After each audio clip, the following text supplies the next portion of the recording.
Bueno. Bueno, arrancamos el seminario de hoy de la Asociación Argentina de Bioinformática y Biología Computacional. Estos son los seminarios que hacemos todos los primeros miércoles y que se pueden ver, los pueden volver a ver por el canal de YouTube de la asociación. Y bueno, con gran gusto presento hoy a la doctora Gabriela Merino. Les cuento un poco su formación. Ella es bioingeniera de la UNER, hizo el doctorado, obtuvo su doctorado en Ciencias de la Ingeniería en la Universidad Nacional de Córdoba. Después hizo un postdoc conmigo en el CINC, en Santa Fe, y actualmente tiene aceptado el ingreso como investigadora asistente de CONICET en el IBB, en CONICET de la UNER. Actualmente está trabajando en el desarrollo de modelos de Machine Learning, particularmente Deep Learning, para predecir anotación funcional de proteínas, pero también ha trabajado en el desarrollo de herramientas bioinformáticas para análisis de datos genómicos y transcriptómicos, y sus principales intereses de investigación son el desarrollo de algoritmos estadístico-computacionales para procesar, analizar e integrar datos de múltiples fuentes y sus aplicaciones. Así que, bueno, Gaby, bienvenida y te escuchamos para que cuentes tu trabajo. Bueno, muchas gracias a todos, gracias por la invitación. Gracias también por la presentación, Georgina. Como ella les dijo, yo ahora estoy trabajando en el desarrollo de algoritmos de Deep Learning para predecir funciones de proteínas, pero también estoy trabajando y he trabajado en el desarrollo de métodos estadísticos y computacionales informáticos para análisis de distintos datos ómicos, y es de eso sobre los que voy a presentarles hoy algunos de los trabajos en los que participé.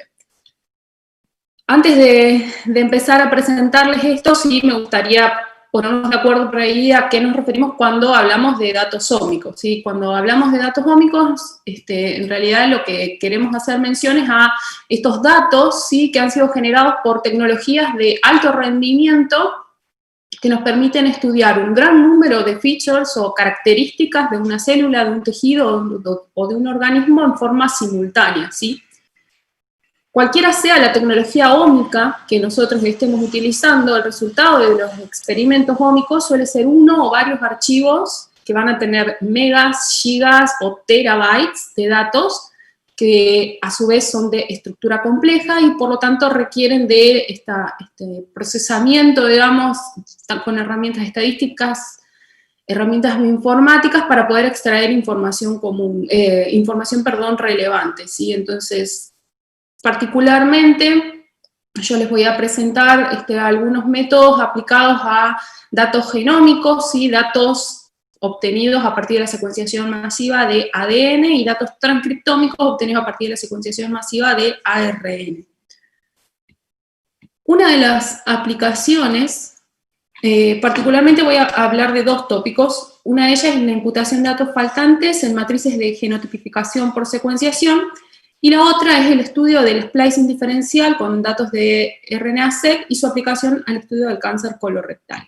¿Sí? Empezando por la imputación de datos faltantes en matrices de genotipificación por secuenciación, lo primero que tenemos que saber para entender un poco el desarrollo es qué es o cuál es el objetivo de la genotipificación masiva de SNPs. ¿Sí? Los SNPs son marcadores moleculares que se utilizan en un montón de campos, desde la medicina hasta el área, hasta la agroindustria, ¿sí? Y básicamente consisten de posiciones genómicas de una base en el genoma, obviamente, que presenta diferentes alelos a lo largo de una población, ¿sí? La genotipificación masiva de SNPs lo que trata de hacer es, a partir de un estudio de secuenciación masiva, donde se secuencia ADN, ¿sí?, un estudio genómico, de una determinada población, ¿sí?, una muestra representativa de una población bajo estudio, el objetivo es obtener una matriz como esta que se muestra acá, en donde tenemos un montón de SNPs genotipados, tenemos los genotipos de esos SNPs en distintos individuos que conforman la población, ¿sí? Esto es idealmente, digamos, lo que uno quisiera obtener, ¿sí? El problema por ahí que tiene la genotipificación masiva es que si nosotros queremos analizar, por ejemplo, 1000 individuos, necesitaríamos secuenciar 1000 genomas completos, ¿sí? Mientras más complejos sean esos organismos, más datos se van a generar, más complejo se vuelve el estudio, y por supuesto, lo más preocupante es que se vuelve más caro, ¿sí? Es por eso que durante los últimos años se han desarrollado algunas técnicas alternativas, entre las cuales la que más se está utilizando son las técnicas de representación reducida del genoma, o también conocida como GBS, Genotyping by Sequencing, ¿sí? Estas técnicas lo que hacen es justamente, como dice el nombre, tratar de representar el genoma, pero en forma reducida. No secuenciar todo, sino secuenciar partes del genoma de manera tal de permitir aumentar, ¿sí?, la potencia estadística, logrando que un mayor número de individuos se secuencien en forma simultánea y disminuyendo así también los costos de secuenciación por individuo, ¿sí? Entonces, básicamente, la diferencia que nosotros tenemos entre un proceso de secuenciación completa de un genoma y una técnica de representación reducida es que a la hora de hacer la fragmentación del ADN que se va a secuenciar, sí, las técnicas de representación reducida usan enzimas de restricción, que van a tener sitios de restricción de corte raro y o frecuentes, ¿sí?, de manera tal de que no todo el ADN genómico es el que se va a secuenciar, sino algunos sitios delimitados justamente por estas enzimas, ¿sí? Entonces, al final de la secuenciación, lo que se va a obtener es una representación reducida del genoma en vez de una representación de todo el genoma completo, ¿sí? Entonces, tenemos menos datos por individuo, pero esto nos permite incorporar, digamos, más individuos al estudio, ¿sí? Ahora bien, los sitios de corte que usan las enzimas, como les dije, no solo que son raros, o pueden ser sitios raros, digo, comunes, sino que son en general aleatorios, ¿sí? De manera tal de que las regiones que se van a obtener representadas en cada individuo van a ser también aleatorias y no van a ser necesariamente las mismas que se obtienen en cada uno de los individuos secuenciados, ¿sí? Entonces, el resultado de estas estrategias de genotipificación, en vez de darnos nuestra matriz completa, ¿sí?, de genotipos, lo que nos van a generar son matrices de genotipos incompletas, así como esta que les muestro acá, en donde quizás tengamos 1, 2, 3 SNPs que fueron completamente genotipados en todos los individuos, ¿sí?, pero un gran número de SNPs van a tener datos faltantes, ¿sí? ¿Por qué? Porque las regiones en las cuales ellos estaban presentes no fueron aleatoriamente seleccionadas en todos los individuos a la vez, ¿sí? Entonces, como el objetivo de estas técnicas es generar estas matrices de genotipos completos, voy a poner el puntero, es generar estas matrices de genotipos completos para después hacer análisis poblacionales, como puede ser un análisis GWAS, ¿sí? Lo que necesitamos hacer con estas matrices es completarlas, ¿sí?, con los valores, con los genotipos que no fueron identificados, ¿sí? Es decir, imputar los genotipos faltantes. Generalmente lo que se hace en estos casos es, bueno, decir, bueno, si estos son los genotipos que obtuve, estas son las posiciones faltantes, puedo usar lo que se conocen como mapas de referencia, ¿sí?, del organismo bajo estudio, en donde yo ya conozco cuáles son las bases, ¿sí?, que preceden o que ocuparían esos lugares, ¿sí?, en la población, y entonces imputarlos con las bases que están en esos mapas de referencia. ¿Sí? Pueden ser una o pueden ser varias, dependiendo de qué tanta representatividad yo tengo en el mapa de referencia, ¿sí? Entonces, si bien esto puede parecer sencillo, es relativamente sencillo cuando estamos trabajando con especies o con organismos modelo, como puede ser, por ejemplo, el organismo humano, ¿sí? El problema es que cuando nosotros trabajamos con especies no modelos, ¿sí?, como por ejemplo el girasol, estos mapas, ¿sí?, de referencia no están disponibles. Esto es información que nosotros debemos conocer a priori y no la tenemos. Entonces, no podemos hacer esta imputación, ¿sí? Es por eso que, en conjunto con Carla Filippi, Norma Paniego y Julio Di Rienzo, diseñamos una estrategia de imputación de genotipos faltantes principalmente orientada a la imputación de datos en organismos no modelos, ¿sí?, que es la que les voy a explicar a continuación. Esta estrategia parte, como les dije, a partir de la matriz con genotipos faltantes, ¿sí? Entonces nosotros tenemos SNPs que fueron completamente identificados en todos los individuos, que acá están marcados en azul, ¿sí? Y SNPs que fueron identificados en alguno de los individuos, identificados en verdes, mientras que esos mismos SNPs tienen datos faltantes en otros individuos, ¿sí?, que acá están marcados con rojo, ¿sí? El primer paso de la estrategia es dividir esta matriz de genotipos incompletos en una matriz de genotipos completos y en una matriz de genotipos incompletos, ¿sí? Entonces, en esta primera matriz tenemos los SNPs que fueron genotipados en todos los individuos, que son los que nosotros vamos a usar como predictores, ¿sí?, de nuestro algoritmo de imputación, y en esta matriz tenemos los SNPs a los cuales les queremos imputar genotipos faltantes, ¿sí? El proceso de imputación que nosotros diseñamos, el algoritmo, es un proceso iterativo en el cual en cada iteración nos centramos en cada una de las filas de esta matriz y en cada uno de estos SNPs con datos faltantes, ¿sí?, en los cuales, como les dije anteriormente, tenemos muestras en las cuales el SNP se identificó y muestras en las que no, que obviamente esto puede cambiar entre SNPs y SNP, ¿sí? Entonces, para cada uno de estos SNPs, lo que nosotros hacemos es lo siguiente. El primer paso consiste en identificar, a partir de los datos de ese SNP a imputar, cuáles fueron los individuos en los cuales él se logró identificar, ¿sí?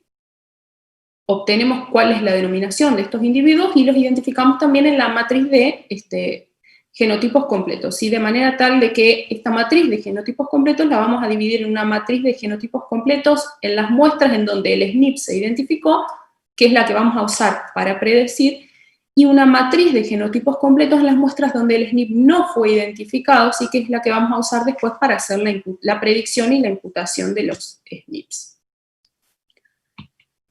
Una vez que tenemos estas dos matrices identificadas, vamos a trabajar primero con la matriz que vamos a usar para el ajuste del modelo predictor, ¿sí?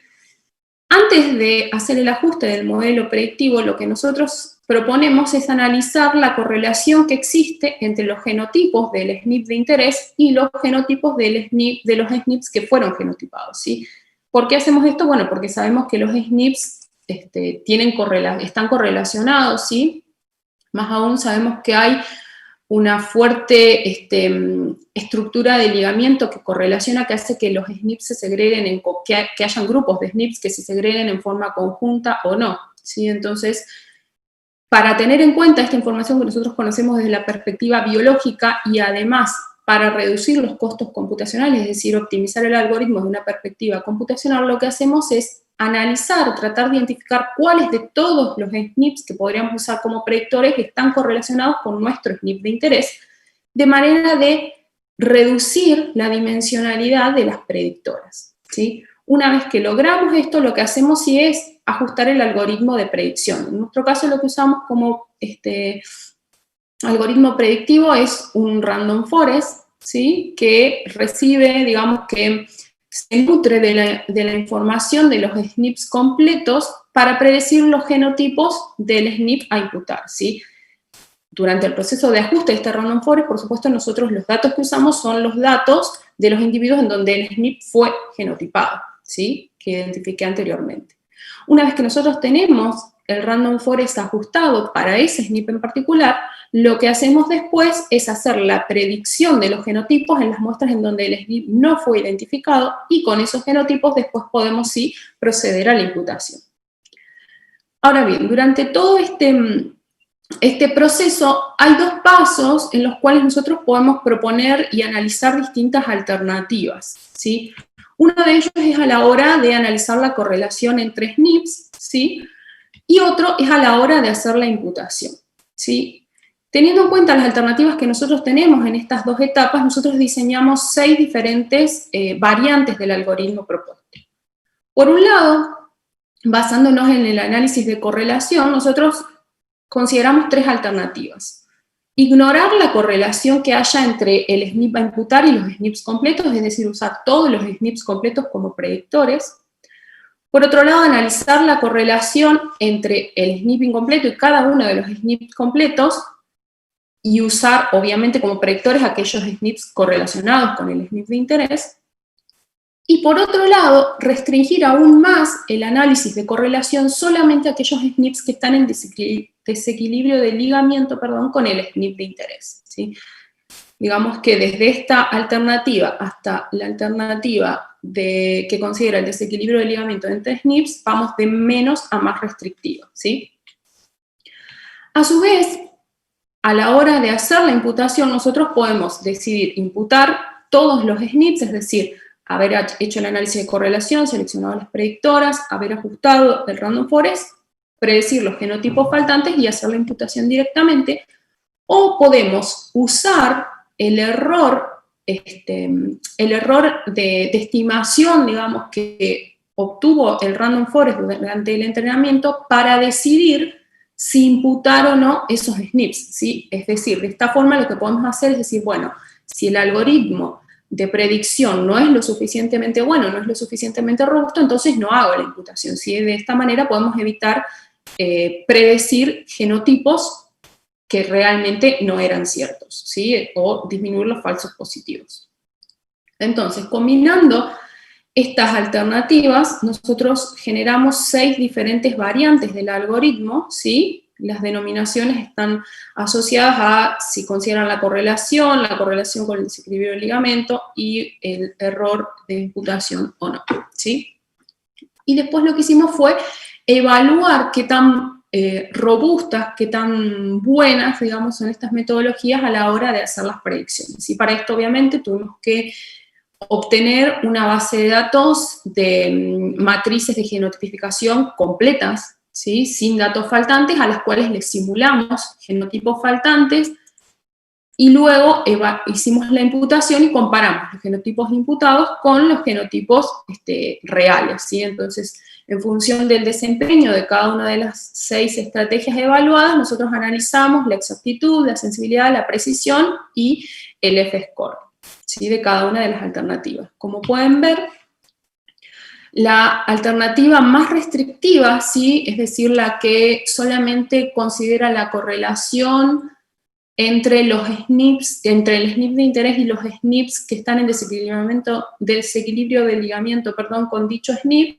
y a su vez que solamente hacen la imputación cuando el algoritmo fue lo suficientemente bueno, digamos, durante la etapa de entrenamiento, es el que claramente logra el mejor desempeño. Es menester destacar que en este caso, por ejemplo, no, obviamente, como nosotros no estamos imputando todos los SNPs, sino que solamente estamos imputando los genotipos de aquellos SNPs para el cual el random forest obtuvo una buena performance durante el entrenamiento, entonces del 100% de los SNPs que tienen datos faltantes vamos a recuperar un porcentaje menor, ¿sí? Durante la imputación, pero lo que estamos haciendo es asegurándonos de que los genotipos que estamos prediciendo realmente tienen una alta probabilidad, digamos, de ser ciertos, ¿sí? A su vez, lo que nosotros hicimos también fue decir, bueno, nuestra mejor herramienta, ¿sí? Que en este caso es esta que yo les resalto acá, cómo se comporta respecto de otras herramientas que usualmente se utilizan en el caso de la imputación de organismos de modelo, ¿sí? Y también, como en el caso anterior, lo que encontramos fue que nuestra alternativa fue la que mejor desempeño obtuvo respecto de, por ejemplo, la imputación con la moda o la imputación con Beagle y Link Imputar, que son 2 de las herramientas más utilizadas, ¿sí? Este trabajo fue parte de mi trabajo de tesis de maestría. El paper asociado está ahí estamos terminando la preparación para enviarlo ya a revisión, pero ya ha sido utilizado en distintos trabajos, por ejemplo, en un trabajo que publicamos recientemente a principios de este año para el análisis de la diversidad genética, la estructura poblacional y el desequilibrio de ligamiento entre distintas poblaciones de girasol, ¿sí? Entonces, realmente es una herramienta muy útil porque si nosotros no logramos hacer una imputación confiable de estas matrices de SNPs, entonces todo el análisis posterior, primero, carece de poca confiabilidad, ¿sí? Y segundo, sería imposible si nosotros, en vez de imputar esos SNPs, los descartamos, ¿sí? Porque, por ejemplo, en estos datos de girasol que nosotros estuvimos analizando no recuerdo ahora exactamente el número de marcadores, pero supónganse de 100.000 marcadores, 6.000 solamente estaban completamente genotipificados en todos los individuos, ¿sí? El resto todos tenían al menos un dato faltante, ¿sí? Entonces la imputación realmente se vuelve una herramienta súper importante.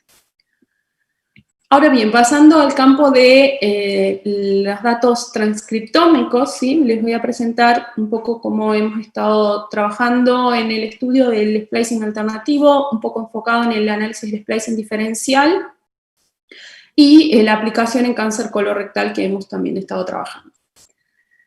Solamente a modo introductorio o rememoratorio, ¿sí? El splicing alternativo es un mecanismo post-transcripcional, ¿sí? De regulación que nos permite, a partir de un único gen, ¿sí? Obtener distintas isoformas, las cuales pueden dar origen a distintas proteínas que pueden tener distintas funciones biológicas, ¿sí? Es un fenómeno, que está presente en los organismos eucariotas, ¿sí? Por ejemplo, en el caso de humanos, más del 90% de los genes, ¿sí? Sufren o están bajo los efectos de la regulación vía splicing alternativo, lo que les permite ya sea expresar diferentes proteínas en distintas células, en distintos tejidos, o incluso modificar la expresión de las proteínas ante distintas condiciones del ambiente, como puede ser la presencia de una enfermedad o algún otro cambio, ¿sí? Por ejemplo, no sé, en una planta ante una situación de estrés hídrico, ¿sí? Es por ello que el estudio del splicing alternativo realmente es de suma relevancia. Ahora bien, cuando hablamos de que el splicing alternativo es un fenómeno de regulación y demás, es importante destacar que no es algo que sea estático, ¿sí? Sino que es un fenómeno que es muy dinámico, ¿sí? No solo porque permite obtener distintas isoformas en distintas células o en distintos tejidos, sino que también la producción de las distintas isoformas en una misma célula puede ir cambiando con el tiempo, ¿sí? Por lo cual es importante poder analizar los cambios, ¿sí? En la expresión de estas isoformas que pueden después traducirse a cambios en la expresión de las proteínas que estas producen, ¿sí? Y cuando hablamos de cambios asociados a la expresión de la isoforma, es importante destacar los dos tipos de cambios que podemos encontrar. Por un lado, los cambios en la expresión absoluta de las isoformas, como se ilustra acá, que es lo que se conoce como expresión diferencial de isoformas, ¿sí? Entonces, nosotros podemos tener, por ejemplo, en una condición normal, las isoformas con una determinada expresión, y en la condición tumoral, todas las isoformas con su expresión duplicada, ¿sí? Pero, en este caso en particular, por ejemplo, si nosotros analizamos la expresión relativa de cada una de las isoformas, es la misma, ¿sí? Y el cambio en la expresión relativa justamente es lo que se conoce como el splicing diferencial, ¿sí? Es decir, un cambio en el patrón de regulación del splicing que hizo que una isoforma que se estaba expresando, que estaba representando, por ejemplo, el 50% de la expresión total del gen, ahora, en otra condición, represente solamente el 10%, ¿sí? Que es lo que se ilustra en esta figura. Ambos cambios son interesantes y dependiendo, por supuesto, de cuál es el objetivo de nuestro estudio. Ahora bien, cuando yo empecé a trabajar con el análisis del splicing alternativo y el análisis de expresión diferencial, me encontré con que era un campo relativamente nuevo, no había muchas herramientas. Por ejemplo, si yo pienso en hacer un análisis de expresión diferencial de genes, seguramente las primeras herramientas que se me vienen a la cabeza son EdgeShare y DSEC2, que son los dos paquetes de RBioconductor más utilizados, ¿sí? Quizás esto en 2013, 2014, yo decía CAFLIN, CAFDIF, porque eran justamente los más usados. Ahora bien, cuando yo me encontré con este problema, no había una insignia de cuál es el paquete más utilizado para analizar expresión diferencial a nivel de splicing, ¿sí? Entonces, lo que hicimos en su momento bajo, digamos, la supervisión y colaboración con Ana Conesa y con mi director de doctorado, Elmer Fernández, fue hacer una evaluación de distintos flujos de análisis de expresión diferencial a nivel de isoformas para tratar de determinar cuál o cuáles eran los más adecuados dependiendo del experimento en el cual nosotros estábamos trabajando, ¿sí? Para ello, teniendo en cuenta las herramientas actuales en ese momento, ¿sí? Que son las que están listadas acá, diseñamos 9 flujos de expresión diferencial, ¿sí? 5 que están asociados a la expresión diferencial de isoformas, ¿sí? Y 4 que están asociados a la detección de splicing diferencial, ¿sí? Cada uno, estamos hablando de flujos porque cada uno requiere de una herramienta o una estrategia específica para el alineamiento, otra para la cuantificación y otra para la expresión diferencial, ¿sí? Estos flujos de análisis, lo que nosotros hicimos fue diseñarlos, ponerlos a punto y evaluarlos, ¿sí? A ver qué tan buenos eran para detectar estos dos fenómenos de cambios en la expresión absoluta y relativa de las isoformas, ¿sí? Nuevamente, para ello lo que tuvimos que hacer fue una simulación. Entonces, a partir de un conjunto de datos de expresión de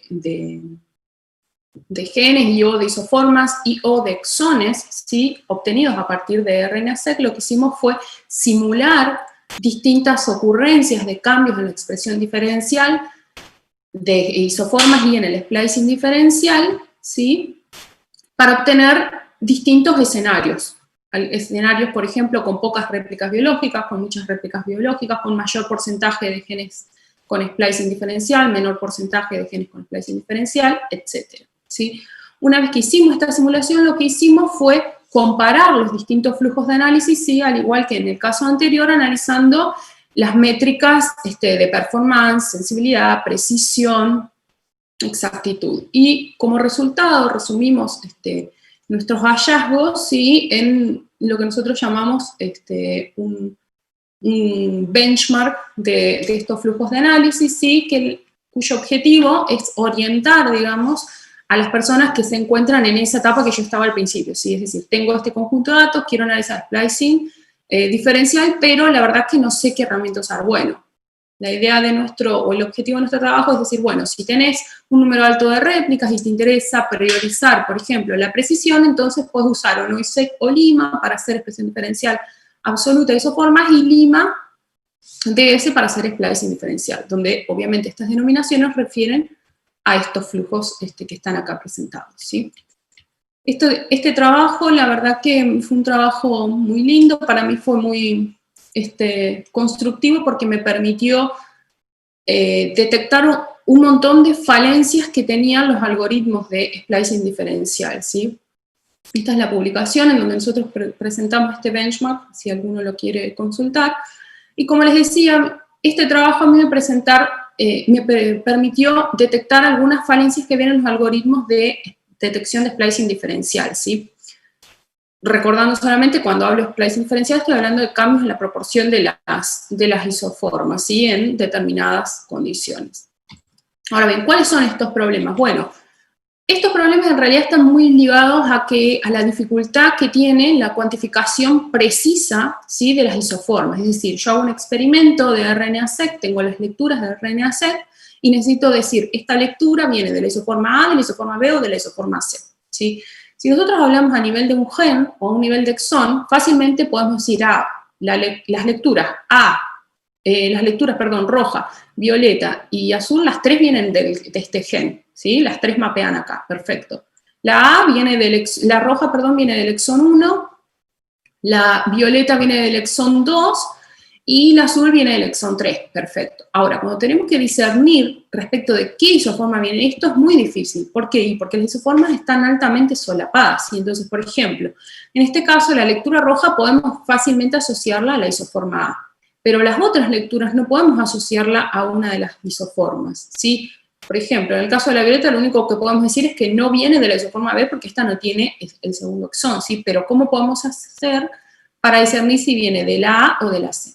¿Sí? Entonces, una de las limitantes, ¿sí?, que hubo o que existe, y aunque en los últimos años se ha estado combatiendo un poco más fuertemente, es el desarrollo de herramientas que nos provean de cuantificaciones precisas a nivel de isoformas, ¿sí? Cuando yo empecé a trabajar en el análisis de splicing, estas herramientas no existían, pero después ya empezaron a generarse herramientas como Callisto, Salomon, Selfish, no sé si las han escuchado hablar, que han demostrado ser bastante robustas, ¿sí?, a la hora de asignar lecturas a las isoformas de un gen, ¿sí? Ahora bien, como consecuencia de este problema de la dificultad a la hora de asignar lecturas a isoformas, es que hasta el momento en el cual yo empecé a trabajar con esto, la inferencia, digamos, de splicing diferencial, o la ocurrencia de splicing diferencial, en realidad se medía indirectamente mediante el análisis del uso diferencial de exones, ¿sí? Entonces, básicamente lo que se hace es decir, bueno, si yo tengo los exones que componen un gen, lo que hago es mirar cuál es la expresión de esos exones en las distintas condiciones. Si hay algún cambio significativo en la expresión de un exón, puedo inferir que hubo un cambio en el splicing diferencial. Si bien esto permite decir cuál es el gen en el cual la expresión diferencial, digamos, si bien esto permite discernir cuál es el gen en el cual está ocurriendo splicing diferencial, ¿sí? Lo que no nos permite es cuantificar este splicing diferencial, ¿sí? Y a su vez tampoco nos permite decir qué isoforma es la que se está viendo afectada por este cambio, ¿sí? Es por eso que, como para tratar de resolver este problema, nosotros desarrollamos el paquete R-ENVI-Splice, ¿sí? Este paquete es un paquete que se basa en modelos lineales generalizados, asumiendo distribución binomial negativa para los conteos, ¿sí? De las isoformas. ¿Sí? Lo interesante que nosotros propusimos en este modelo es que los conteos generados a partir de para una isoforma en particular, digamos, están o los podemos asumir como determinados por una distribución cuya media, ¿sí? Está definida tanto por la expresión relativa que la isoforma tenía en el tejido o en la muestra analizada y la expresión total del gen, ¿sí?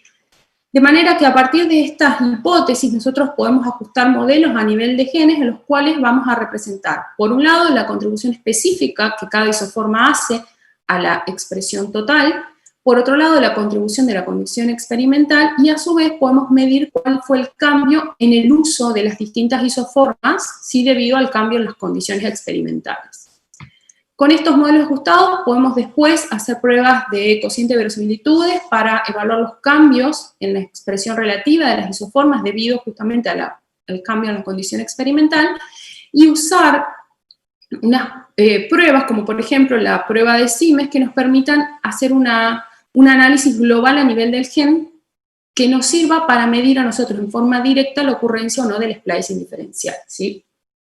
Entonces, este paquete ya está implementado, Gaby, está disponible en Biocontactor. Sí, Gaby, me quedan 10 minutos. Sí, lo tengo. 5 o 10 minutitos, dale. Ok, ya termino. Entonces, bueno, este paquete, como les decía, nos permitió a nosotros hacer dos cosas que las otras herramientas no estaban haciendo, que es, por un lado, estimar la expresión relativa de las distintas isoformas en las distintas condiciones experimentales analizadas, y por otro lado, inferir directamente el splicing diferencial a nivel del gen, ¿sí? Nuevamente, para evaluar qué tan buena es nuestra herramienta, nosotros hicimos simulaciones, ¿sí? Y evaluamos nuestro paquete y a su vez lo comparamos con otros paquetes de análisis splicing diferencial como DEXSEC, DreamSeq y RATS, ¿sí? Y encontramos que la herramienta que nosotros desarrollamos tenía el mejor desempeño, más que nada en términos de exactitud, sensibilidad y F-score, y aunque no era la más precisa, sí lograba controlar el FDR, que es uno de los principales problemas, ¿sí? Los cuales tratamos siempre de abordar cuando hacemos análisis de expresión diferencial. El trabajo, digamos, donde publicamos esta herramienta fue publicado recientemente a principios de este año, y ahí nosotros presentamos algunos casos interesantes de identificación de genes que están teniendo splicing diferencial en cáncer colorectal, ¿sí? Para ello, lo que hicimos fue, a partir de datos de TCGA, particularmente del proyecto de cáncer colorectal, analizamos 56 muestras, ¿sí? 28 de tejido normal, y 28 de tejido tumoral. Hicimos análisis de splicing diferencial con las 4 herramientas que están acá ilustradas, y nos focalizamos, ¿sí? En analizar cuáles eran los genes con splicing diferencial que estaba encontrando nuestra herramienta, ¿sí? Encontramos, por ejemplo, estos 2 genes, ¿sí? Acá pueden observar cuál es la expresión relativa que tenían en cada una de las condiciones y cómo fue ese cambio, el cual fue identificado como un cambio significativo, y después lo que hicimos fue decir, bueno, a ver estos genes qué relación tienen ya probada con cáncer colorectal, y encontramos diversas publicaciones, ¿sí? Es decir, que los hallazgos que nosotros estamos haciendo mediante el uso de ENVI-Splice realmente parecen ser relevantes para esta patología. Y por último ya, solamente esta es una aplicación, el de ENVI-Splice, en la que estamos trabajando, donde más que nada, digamos, están trabajando 2 estudiantes de bioinformática, Eliana Balmithana y Marco Son, y donde también estoy trabajando con Georgina y con Víctor Casco, mi directora y mi codirector de postdoc y de ingreso a carrera, y con Alejandro Haddad, donde el objetivo es desarrollar métodos informáticos que nos permitan caracterizar el cáncer colorectal. Y particularmente lo que estamos haciendo es tratar de hacer una identificación no supervisada de distintos subtipos, ¿sí? Entonces, para eso el flujo que estamos trabajando es, a partir de datos de RNA-seq obtenidos de TCGA, lo que hacemos es cuantificar genes, cuantificar isoformas, hacer análisis de expresión diferencial, comparando muestras tumorales y muestras normales para detectar genes con expresión diferencial, y lo mismo, pero a nivel de splicing diferencial, es decir, queremos obtener genes de con expresión diferencial y genes con splicing diferencial, de manera de obtener un conjunto de genes relevantes. Estos genes relevantes después son sometidos a un proceso de selección de características, digamos, en los cuales seleccionamos cuáles son los que nos permiten discriminar en mejor forma distintos subtipos tumorales. Si hacemos una predicción de estos subtipos, una identificación mediante algoritmos no supervisados, y una vez que tenemos estos subtipos, lo que hacemos es, de vuelta, hacer análisis de expresión diferencial y de splicing diferencial, pero ahora comparando entre los subtipos, ¿sí? De manera de obtener cuáles son los genes característicos de cada subtipo, ¿sí? Con esos genes característicos, luego el objetivo es hacer un análisis funcional de manera de caracterizar justamente los distintos subtipos previamente identificados, así como también un análisis de sobrevida que nos permita discernir, ¿sí? Entre los distintos subtipos en términos de la sobrevida. Este es un proyecto que está en proceso, está en marcha, y estamos trabajando, pero realmente me parece súper interesante. Por último, muchas gracias a todos con los que he trabajado, todas las personas que han participado en los proyectos que he presentado, todas las personas que han trabajado y colaborado, gracias a ustedes por su atención, y nada, quedo abierta a alguna pregunta, alguna duda, inquietudes, nada más. Bueno, Gaby, muchísimas gracias. Gracias por tu charla, donde contaste un poco todas las cosas que estuviste haciendo en tu carrera de investigadora. Vamos a dar unos minutitos porque hay un poco de delay con YouTube, si es que hay alguna pregunta. Perfecto. Tenemos tiempo. Yo te voy a hacer una pregunta personal. Sí. No hablaste de lo que último que estamos haciendo, que es Deep Learning, me quedé esperando eso, para anotación de funciones de genes y proteínas, pero te lo engancho con lo que sí mostraste, que son tus trabajos anteriores, y cómo te parece que se podría enganchar, o podría servir, o podría ser útil esta nueva herramienta de anotación funcional que estás haciendo con términos de la Gene Ontology. ¿Cómo se engancharía en este proyecto? Y esa es una primera pregunta. Y la segunda pregunta es, cuando hay splicing, ¿qué se está anotando? ¿Se está anotando bien? ¿Se está anotando mal? ¿O habría que desarrollar algo específico para cuando hay genes con splicing? Sí.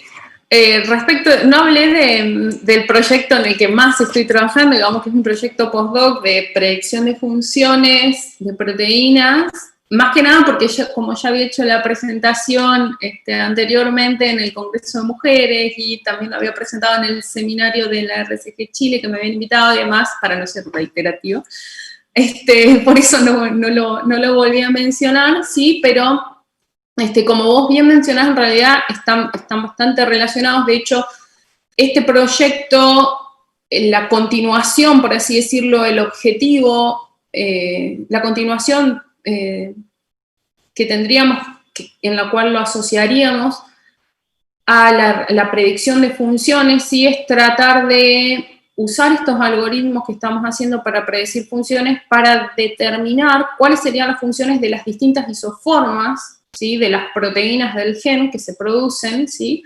Cuando hay splicing diferencial, y evaluar a ver si esas predicciones cambian ante cambios en las condiciones experimentales, como puede ser, por ejemplo, ante la condición normal y tumor. Es decir, hacer la predicción para las proteínas de las distintas isoformas en normal, lo mismo en tumor, y comparar esas predicciones a ver si hay cambios o no, ¿sí? Porque justamente cuando hay cambios en las isoformas, eso se puede traducir a un cambio en la proteína y obviamente un cambio en la funcionalidad, ¿sí? Entonces, claro, y para eso necesitas lecturas, expresión, para poder ver ese cambio, además de la predicción puramente funcional basado en la secuencia. Depende, porque en realidad depende de qué secuencia estás usando como entrada. Digamos, si usás la secuencia de la proteína canónica, por así decirlo, del gen, que es la más representativa, o si usás la de sus isoformas. Claro. Generalmente las anotaciones de Gene Ontology están definidas para la proteína canónica, ¿sí? Pero hay distintas isoformas. Entonces ahí hay otro paso que viene un poco enganchado a la segunda pregunta, y es que sí, o sea, una de las complejidades por ahí que tiene el tema del análisis funcional y la predicción de funciones es que si bien ahora de a poco se está profundizando un poco más en la asignación de funciones a nivel de isoformas, eso en realidad todavía hoy la información está resumida a nivel del gen. Entonces, cuando nosotros vamos a consultar, por ejemplo, Genotology, la función de un gen, tenemos una lista de términos, pero no quiere decir que todas las proteínas de ese gen hagan esas funciones, ¿sí? Sino que es como un resumen, ¿no es cierto?, de la funcionalidad del gen. Exacto. Bueno, acá tenemos una pregunta de Diego Bustos que dice, NB-Splice puede detectar variantes de splicing en diferentes condiciones, pero si hay splicing dentro de una misma muestra, ¿también puede detectarlo? Dice, me imagino que no. Dependiendo, o sea, para detectarlo lo que tendrías que hacer es, o sea, que vos tengas splicing, para detectar que hay splicing lo que tenés que hacer es detectar que hay más de una isoforma expresada, ¿sí? Entonces, con eso ya detectarías que hay splicing. Que eso no te lo hace NB-Splice, sino que lo que te lo hace, digamos, la herramienta de cuantificación. O sea, cuando vos le pasás las lecturas a la herramienta de cuantificación, vos le pasás las lecturas y le pasás el transcriptoma de referencia, es decir, una lista con todas las distintas isoformas o los transcriptos que vos podés obtener y la secuencia de cada uno de ellos, ¿sí? Entonces, como resultado de eso te genera una matriz en donde tenés en filas los distintos transcriptos o las distintas isoformas y en columnas las distintas muestras y cada celda entonces es el valor de expresión observado para cada transcripto en cada muestra, ¿sí? Entonces, la ocurrencia o no del splicing alternativo la podés medir a partir de la cuantificación. Ahora, NB-Splice lo que hace es medir el splicing diferencial, es decir, cambios en la expresión relativa de una misma isoforma a lo largo de condiciones, ¿sí? Bien, bueno, tenemos otra pregunta de Ariel que dice, muy buena la charla Gaby, una pregunta, ¿cómo lidia NB-Splice con la detección de retención de intrones? En realidad, sí, no lo combatimos, por así decirlo, desde NB-Splice, porque nosotros, alguna diferencia que tiene NB-Splice respecto de las herramientas más comúnmente utilizadas para la detección de splicing diferencial es que se nutre, usa como entrada, digamos, la cuantificación a nivel de isoformas y no de exones. Entonces, el tema de cómo lidio con el intron retention en realidad está más desligado al algoritmo de cuantificación que a NB-Splice. Bien, bueno. Otra pregunta de Alejandro Hedera desde YouTube. ¿Hay forma de predecir las isoformas dominantes sin utilizar datos transcriptómicos?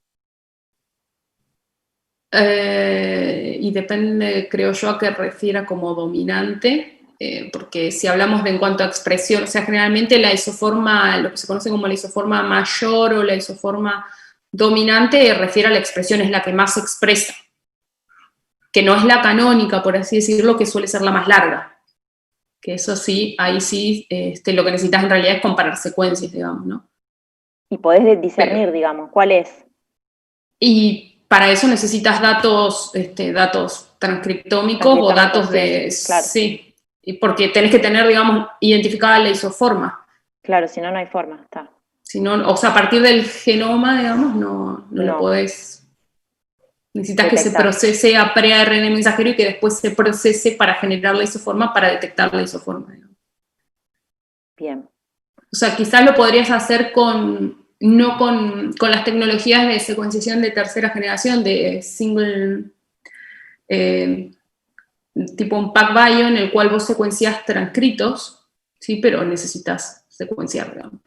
Claro, claro, sí, expresión. Bueno, creo que no tenemos más preguntas, así que, bueno, Gaby, terminamos acá el seminario, te agradezco mucho, muy lindo, muy buena tu charla, perfecto, y gracias a todos los que nos están escuchando. Acá todos gracias por la invitación. Te felicitan.